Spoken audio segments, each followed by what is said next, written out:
সম্মানিত ভিউয়ার্স, আরেকটা নতুন ভিডিওতে আপনাদের স্বাগতম। আজকে আমি চিন্তা করছি আপনাদের সাথে নতুন একটা রেসিপি শেয়ার করব। কাঁঠাল দিয়ে বড়া পিঠা।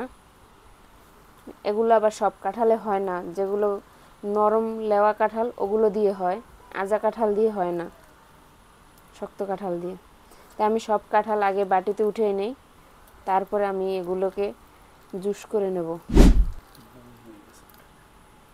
কাঁঠালে দেখেন গজের শেষের দিকের কাঁঠাল, তো এই জন্য গজ হয়ে গেছে কাঁঠালে। এখন তো অনেক গাছে কাঁঠালই নেই।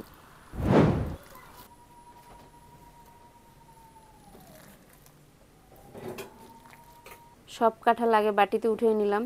যেহেতু এগুলোতে গজ হয়ে গেছে, তাই আমি এগুলো একটু ছাড়িয়ে নেব আলাদা করে, গজ যাতে না থাকে, কারণ গজ থাকলে এগুলো ভালো লাগবে না।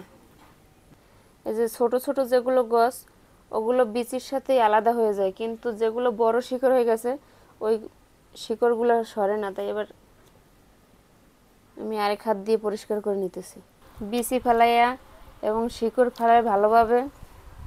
এখন এগুলা চাল নিতে চেলে নিছি, ভিতরে ওই রস বের হয়েছে সুন্দর, একদম ফ্রেশ। ব্লেন্ডার করে নিলে এতটা কষ্ট করা লাগে না, একসাথে দিলেই হয় পরিষ্কার করে বিচি। আর এই চালনির সাহায্যে করলে একটু সময় লাগে, এরকম হাত দিয়ে ডলতে ডলতে। আর শেষের দিকের কাঁঠাল তো এগুলো একদম লেওয়া কাঁঠালই, কিন্তু আমি শেষের দিকের দেখে একটু আজা আজা, শক্ত শক্ত। রস বের করা শেষের দিকে, এই দেখুন কতগুলো ছাবা হয়েছে এগুলো। এই যে শেষের দিকের কাঁঠাল তো আজা, একটু শক্ত শক্ত, এখন আর বের হচ্ছে না, এগুলো ফালাই দেব। এই যে রস বের করা শেষ।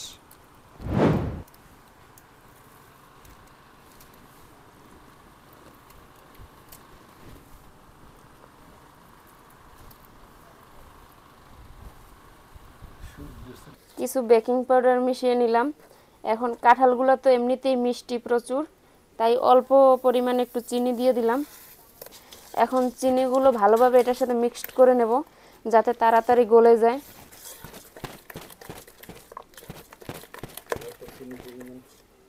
কিছু বেকিং পাউডার আর চিনি একসাথে ভালোভাবে মিশিয়ে নিছি, দেখুন চিনিগুলো গলে গেছে অলরেডি।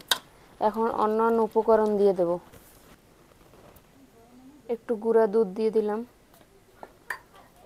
এটার হাফ বাটি গুঁড়া দুধ দিয়ে দিলাম।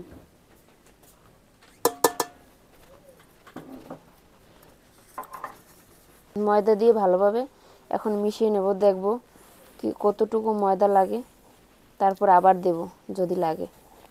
ব্যাটার পাতলা হলে তো আবার দিব, আর যদি হয়ে যায় আর দিব না। তাইলে এগুলো দিয়ে বড়া পিঠা বানাবো। বড়া পিঠা বানানোর জন্য ব্যাটারটা যতটুকু পাতলা করা দরকার অতটুকুই করব, তাই সব উপকরণ একসাথে মিশিয়ে দেখতেছি।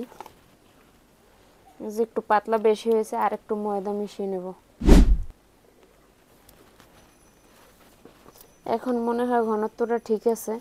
বড়া পিঠা বানানোর জন্য যতটুকু ঘনত্ব দরকার এখন আমার কাছে মনে হয় পারফেক্ট, আর লাগবে না ময়দা। কড়াই গরম হয়ে গেছে, এখন তেল দিয়ে দিতেছি।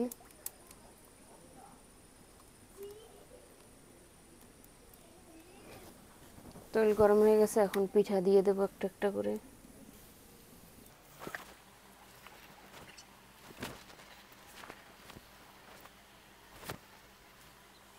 এই ব্যাটারগুলো কিন্তু মেখে প্রায় 5 মিনিটের মতো রাখা হয়েছিল। পিঠাগুলো দেখেন কত সুন্দর হয়েছে, ফুলে অনেকটা বড় হয়ে গেছে।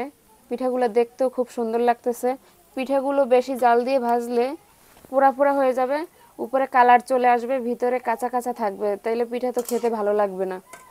এজন্য আমি অল্প আঁচে ভেজে নিছি। দেখুন পিঠাগুলো কত সুন্দর হয়ে গেছে। এখন পিঠাগুলো আমি তুলে নেব।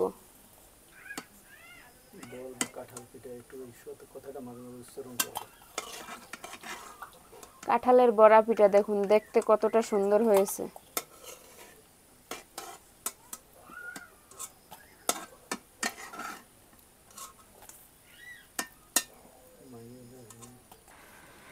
সম্মানিত ভিউয়ার্স, পিঠাগুলো ভাজতে ভাজতে শেষ পর্যায়ে চলে আসলাম। এখন এইটুকু ব্যাটার আছে, এইটুকু দিয়েও ভেজে নিতেছি। কাঁঠালের বড়া পিঠা কে কে ভেজেছেন অবশ্যই জানাবেন কমেন্টে। আর পিঠাগুলো দেখতেও কীরকম হয়েছে সেটাও অবশ্যই বলবেন, অবশ্যই কমেন্টে জানাবেন। আর যদি আমার পিঠা ভাজা আপনাদের কাছে ভালো লাগে তাহলে এভাবে বানিয়ে একবার খেয়ে দেখবেন। সম্মানিত ভিউয়ার্স, আমার পিঠা ভাজা শেষ। যে যেখানে বসেই আমার এই ভিডিওটি দেখছেন অবশ্যই লাইক কমেন্ট শেয়ার করে দিবেন। আর আমার চ্যানেলটি যারা সাবস্ক্রাইব করেন নাই অবশ্যই তারা সাবস্ক্রাইব করবেন। এত সময় তো পিঠা ভাজলাম, এখন একটু গরম গরম খেয়ে দেখি কীরকম হয়েছে। দেখুন ভিতরটাও কিন্তু হ্যাঁ ঠিকই আছে, সুন্দরভাবে হয়েছে। এখন একটু খেয়ে দেখি। সে টেস্ট, আমার কাছে তো ভালোই লাগলো খেয়ে। কাঁঠালের বড়া পিঠার ভিতরে কাঁঠালের রস তো থাকবেই, এবং তার সাথে দুধ, চিনি, বেকিং সোডা আর ময়দা দিয়ে মিশিয়ে ভাজলাম, কিন্তু সেই টেস্ট হয়েছে খেতে। ভিডিওটি শেষ পর্যন্ত দেখার জন্য আপনাদের সবাইকে ধন্যবাদ। ভালো থাকবেন, সুস্থ থাকবেন।